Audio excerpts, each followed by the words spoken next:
So in March of last year, I was at the Science Center with my family, with the kids, and I stepped on one of the big scales, and the scale said 297 pounds.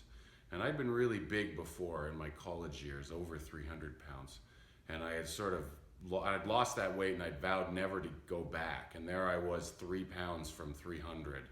And I really knew I needed to start making some kind of a change. So I had started watching my eating, I'd started doing some walking, but I had only gotten so far and I'd really plateaued, and I knew I needed to do something more than just not eating bad food.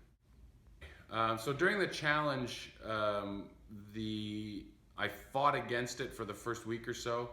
I was sort of like, well, I want to eat this, I want to eat that. Why can't I just eat things that I want to eat? Food was like a big problem. So the workout part wasn't like, it was difficult because I didn't realize just how out of shape I was until I did the first assessments.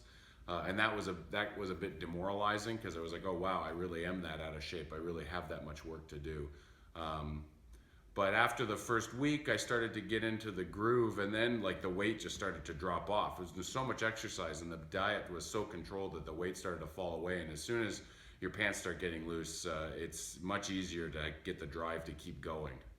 The results were I would say immediate and visible. I started to lose weight, and I started to build some strength. Now the strength wasn't like, it's not like I went from having nothing to having big muscles in a month, but I could, the strength, like at the different checkpoints, you could see, I could plank for longer, I could do more push-ups, I could do wall sit for longer, I could do all these things that were measurable and were more than I could do before. And then of course the clothes fitting loose or the weight dropping off, that part was obvious.